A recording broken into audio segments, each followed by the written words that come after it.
Good afternoon, class. On a different subject from I think a lot of the negative briefs we've had today, I'm going to talk about some positive things. Among those, the space race, which we won, the Roman Empire, breakfast cereals,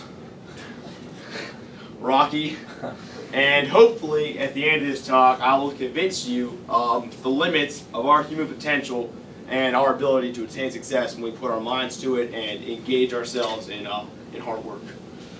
Okay, so we did the Strengths Finder Gallup survey not too long ago during Lead Lab, and I found out in addition to having zero strengths and influencing others or team building, so we're going to try to step out on a limb here, influencing you here. I found out that one of my top 5 was context, and doing a little reading, one of the first things it said was you are unstable in your present environment. And look to the past for answers. I like to think I kind of have a good hold on things, but I might not. So I did a little more reading. I realized that the context is more of that you kind of find yourself fixated on the past or look to previous experiences to solve futuristic problems. So when I'm reading over this, I'm thinking that how often do we find ourselves, either in my case, maybe fixated on the past or looking just to the future? I heard it in here today. We got 1 week till finals and then we're out of here. Or, you know, man, it's Friday, I got 2 more hours of class and then I'm out of here. How often do we actually spend time just kind of working with the now and engaging ourselves to use now to our advantage? So, pretty simple quote. Today is the beginning of the rest of your life and the future starts now. So it's a little idealistic, but if we lived our lives instead of focusing on what we have up ahead of us but said, this is what I learned in the past and this is how I'm going to utilize it now to affect a better future, I think we'd be a little bit better off. So yeah, a little idealistic. How can we apply that to ourselves and, you know, right now? Okay, so in one day we got 24 hours, which is 1,440 minutes and 86,400 seconds. It took me 5 seconds to click through there, so I still have 86,395 left at my disposal for the rest of this day, which seems like an awful lot. But how often do we get back to our rooms at 1700, you know, from class, or go out to eat and get back at 1900, or a meeting that's out at 22:30, and we're like, man, what the heck happened with my day? Like, I feel like I didn't get anything done. I just ran around from point A to point B. You feel like the whole day passes by before you even get a chance to start your clock. So, the way this can be applied, I think, is by focusing on what you do at the beginning of the day. So we've all been told that breakfast is the most important meal of the day. And I know that very few of us actually find time to eat breakfast based on our current schedules. But breakfast is important because it gives you the energy to do everything the rest of the day. If you eat a good meal early, that's your body telling your brain, hey, we got fuel, we can do work today. As opposed to if you skip breakfast because you got other stuff going on, then your body's like, oh shoot, whatever we got left over, make sure we're conserving that. You're like, take it easy, don't go too fast. So it's important to eat that breakfast to start your body off well to accomplish what you got to do. So Wheaties is naturally heralded as the breakfast of champions. Most usually have some sort of sports character on there, like slugging it out or going for the dunk, looking like a champion. So if Wheaties is the breakfast of champions, what is the morning routine of a champion? What does a champion do to prepare himself in order to be a champion? And usually I looked up, you know, how do you have a good start to a day or something like that at Google, and all sorts of unusual things popped up. But some of the biggest things were that you don't start the day off checking your emails or like checking your to-do list for the day. So you don't focus on like what you're responsible for the day. You kind of take a little time just to wake up, influence your body with some positive ideals. So listen to some music, sit down and read for a little bit, go sit outside and drink your coffee and, you know, watch the sun come up. A little flowery, a little goofy. All of us are like, man, I don't have any time for that. But think about what we do. Most of us, like 90% of us, will roll out of bed maybe 10 minutes before our first call, throw that uniform on, shave real quick, jump out online so we'll get yelled at, and then stand there staring at each other until we have to go outside, salute the flag again, and then head back inside. And that's, you know, 30 to 40 minutes at the start of your day right there, depending on when you get up. And then how does that set you up for the rest of the day? So we don't have PT in the morning, but I actually often feel that when I come back from formation, my roommate, who is a Marine option and goes to PT Monday, Wednesday, Friday, comes back, and is much more productive in the first couple hours of his day than I am, because he started his day differently than I did. So I think it's important to think about how we start our day in terms of setting ourselves up for success for the rest of the day.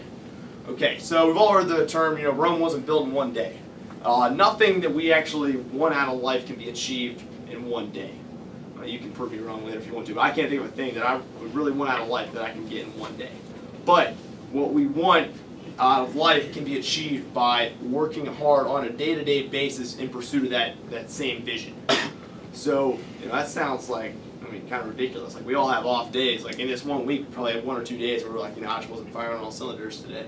But, being a champion is not easy. So, if we want to work hard towards a vision and achieve the success we want, conquer those problems that are ahead of us, we need to focus on starting each day right so we can pursue that vision. Rocky. He's a champion. So who's seen, everyone's seen probably like the first Rocky movie, and he's this down and out boxer who's got nothing going for him, and he gets this kind of awesome opportunity to fight this big guy who they're taking it as like a goodwill effort to make their guy look good. But Rocky's like, man, this is my opportunity. And he works hard. Everybody's seen the training montage where he's running around. He gets on top of that government building. He's running with his hands in the air. That's a champion right there. Okay, and that's because he starts his day off right, gets in the right attitude. Okay, so got this one quote. Man is never so manly as when he feels deeply, acts boldly, and expresses himself with frankness and fervor. That's Benjamin Disraeli. He was a prime minister in the late 1800s. Obviously had to work pretty hard to get to where he was. Another quote that I like is, I firmly believe that any man's finest hour, the greatest fulfillment of all that he holds dear, is that moment when he has worked his heart out in a good cause and lies exhausted on the field of battle, victorious. And I love the pause that they put in there with victorious, because it says that if you work hard and you give your best effort, at the end of the day, you're going to succeed. So what we're getting to here is if we work hard and apply our effort, apply our abilities in the pursuit of a cause, we can succeed at that, which I think is important when we're looking at all our issues. Okay, so past Rocky, we're looking at Buzz, or Edwin Aldrin. He's the guy on the far right there. He was an astronaut. During the space race in the 60s, the astronauts were celebrities. Everyone wanted to be these guys. We've never been to the moon. This is pretty cool stuff. Buzz Aldrin's the second man to go on the moon. And, everyone's like, oh man, second, that's terrible. But he'll attest to this day that he didn't want to be first. He was more interested in the scientific pursuit than having the glamour of being the first guy. Interestingly enough, a couple years after he gets back from this moon landing, which at the time was like the best thing he could do, in my opinion, he slips into alcoholism, depression, goes through 2 marriages and divorces both of his wives, and he's got nothing going for him. He's down in the dumps. So the question is these guys, he achieved success. What we said, he worked hard to get to where he was. There was only 9 astronauts on the Apollo missions, and he was, number 2 to go to the moon. So he must have worked pretty hard and applied himself. But how is he now in this state where he's, down in the dumps? So the question is how do we have this meteoric rise, if you will, but then this huge fall? And I would attribute that to a lack of a vision. Rocky was working hard because he wanted to get to this fight and win it and prove himself. Aldrin goes to the moon and he comes back and says, what do I do now? And he didn't have a vision. He didn't have a next step to go on to. So it's important to not only work hard and try to succeed, but also to continue to push ourselves, to keep setting the bar higher and never be satisfied with where we're at. Because as far as I'm concerned, you're either living and growing, or you're just putting in time till you die. Okay, so one last quote to leave you with. Nothing in this world can take the place of persistence. Talent will not. Nothing's more common than unsuccessful men with talent. Genius will not. Unrewarded genius is almost a proverb. Education will not. The world is full of educated derelicts. Persistence and determination alone are omnipotent. The slogan, press on, has solved and always will solve the problems of the human race. Calvin Coolidge, United States President. So, trying to leave you all with a positive message there. If you work hard and you set the bar continually higher and higher, push yourselves, we can conquer these problems that face our society today. Thank you very much.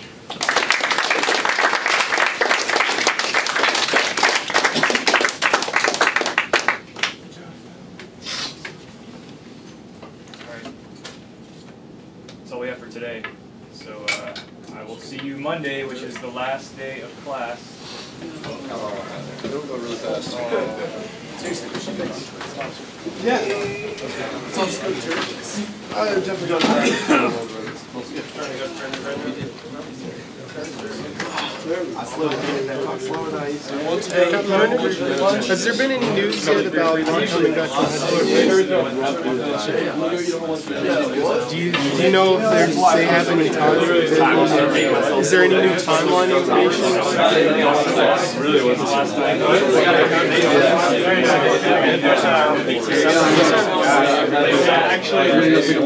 Thank you, sir. So if it, I'll just come in. Yeah, he was. Thanks. I'll ask you again. I contacted him. Yeah, he's the guy who's in charge of the campus.